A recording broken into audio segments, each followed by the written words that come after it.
just keep it on running through. So when you're waiting for the next attack, you better stand, this will turn you back. You will start the time begins.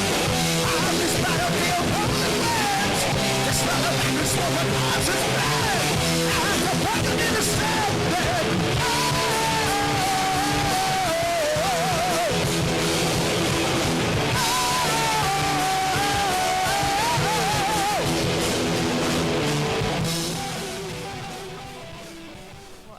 Adrian Smith's video for ASAP project.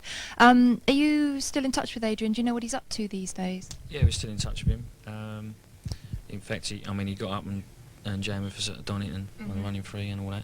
And he's doing a solo album, another solo album. Yeah. I'm not sure the name of it, but in fact, good mate of mine has just done a video for him as well. So yeah, he's and he's doing some demos, and he's been out doing a few gigs and that. And I know the bass player in his band pretty well. So yeah, we still keep in touch. I want to play him at tennis again. So I haven't played him for ages. So yeah, still. Well, good luck to Adrian, whatever he's doing. Karen Oschwald from Switzerland has a question which I think that you guys must be asked a great deal, and that is, what do you love and hate most about being on tour? I'll ask Yannick this. Just the playing, it's brilliant to play.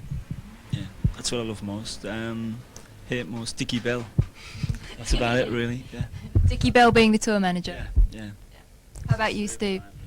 Yeah, definitely. Yeah. Well, obviously the gigs. Yeah, I mean that's what you're there for. And playing in front of the audience is just amazing. And I suppose just flying really for me. I mean, I prefer to be on a bus. I like just getting on a bus, kicking back, watch a few movies. But actually flying, I'm not too keen on.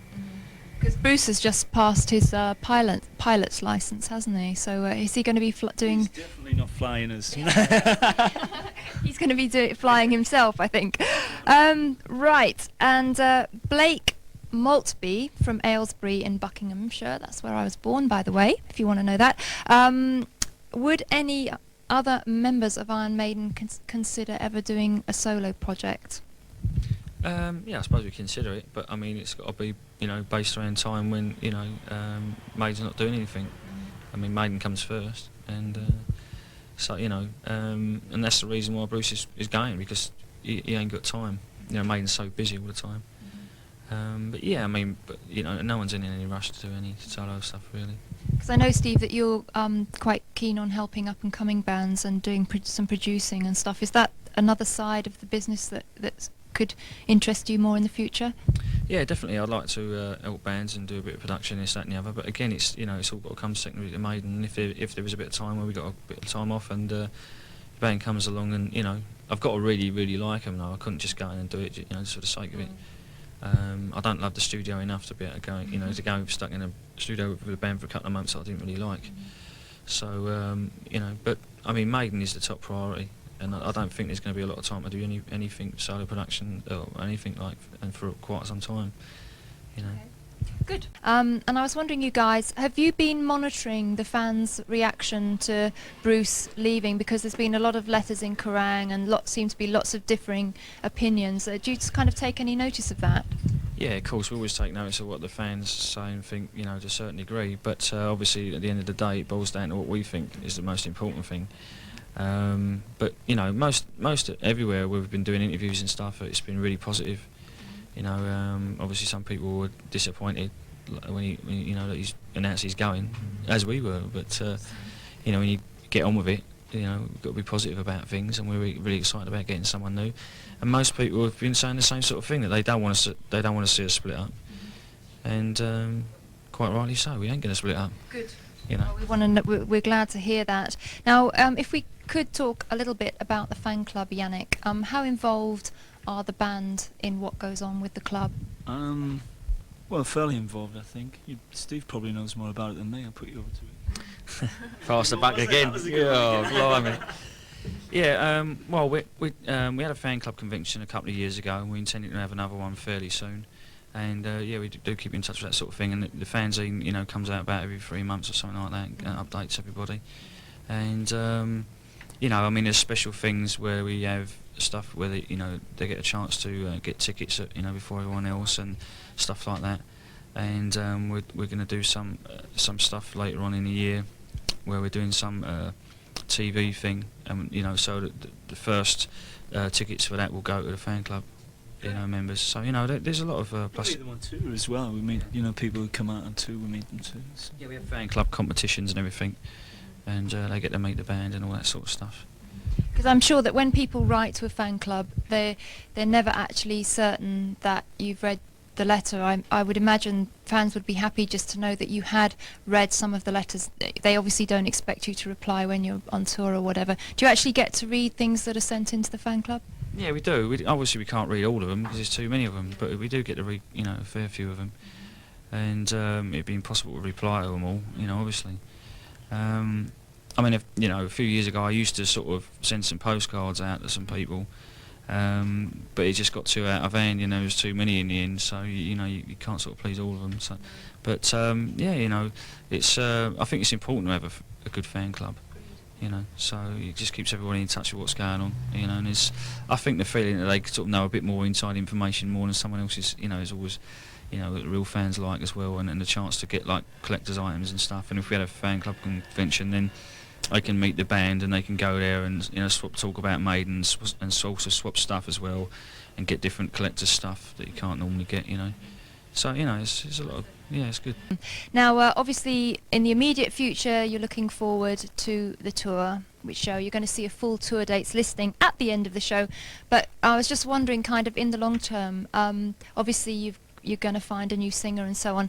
When it comes to working on the next studio album, is songwriting something that you work on the whole time, or do you actually set aside time to do it? How does that work for you? Yeah, we set aside time. We don't write on the road. We never have done. So, you know, we've finished the tour. We've got some mixing to do for the live stuff. We've got mixing to do for the Donington video and everything. We've got to find a new singer. Yes. And then we start writing, I suppose, towards the end of the year. And hopefully we start recording either just before or just after Christmas. Have the album out, but maybe April, May. And be on the road again in June, something like that. Another world tour, so that, you know. Never stops. Yeah, no rest for the wicked. We must be really wicked, eh? So, Yannick, what are your expectations of this final tour with Bruce? We're going to have a really good time. We're all going to go out and give it the best that we can. There's no other way Maiden works, you know. We always give 500%, and I know Bruce will. I know we will. So it's going to be incredible. Very special atmosphere. Yeah. That's the way I feel about it, yeah. Now, I'm also sure that viewers are interested to know the kind of sort of heavy rock music that you listen to at home. I mean, if you do at all. Some bands don't listen to other heavy bands. Is there anything that you're particularly keen on at the moment? Yeah, I suppose for the last year I've been listening to a lot of the Gallus album by Gun. I love that album. Oh, yeah. And most of the British bands that are happening now I like a lot. I listen to them a lot. And I suppose I still listen to a lot of old stuff, you know, like my old favourites like Golden Earring and Jeff Hotel and all that sort of stuff as well. And I check out lots of new stuff as well. But I must admit, you know, I suppose my favourite album, you know, for the last year has been Gun, really. Yeah. Great. What about you, Yannick? Do you like any of the Seattle stuff? Yeah, I think it's really healthy, all that stuff, the different kinds of music. I listen to anything. Any kind of music I'll try. Good on you. All right, well, we're going to say goodnight to Iron Maiden with a fantastic live performance from Donington of last year. Now, obviously, we spoke to you guys before you went on stage, but I didn't kind of get your reaction afterwards. What was that show like for you? Any sort of real amazing sort of highlights? Because I really liked the sing-along in Fear of the Dark myself. Yeah, I suppose the funniest bit for me was swearing at Nico during one song. And forgetting it was going out live on the radio, so it went across all the drum mics. So that, it was pretty hilarious when I found out that afterwards. But that was a great gig. We was really nervous before we went on, and but not as nervous as the first time we played there. And we were really well prepared for it, you know, because we'd done a lot of open air gigs that year. And you know, I think the fact we were a little bit more sort of confident and relaxed, you know, in that way, it just made for a really great gig. You know, we was worried that it weren't going to be as good as the first one we'd done, and I think it was, you know, as good if not better. So we were really pleased. When we came off, it was like, you know, we were really happy about it. Great. Yeah. And Yannick, was that particular show one of the highlights of your career with Maiden so far? Yeah, it's got to. I think it has to be because it's in England, but I think Argentina and Brazil, all those gigs, it's just as incredible. Brilliant. All right then. Well, just really to say goodbye now, and on behalf of MTV, I'd like to wish Iron Maiden all the success for the European tour and with finding a new singer. I really do. I know all your fans out there are rooting for you as well. So good luck with that. Thanks for spending so much time with us when you're rehearsing, and it's great to come down to Portugal and have a bit of sun as well. So I've really, really enjoyed it. So best of luck for everyone.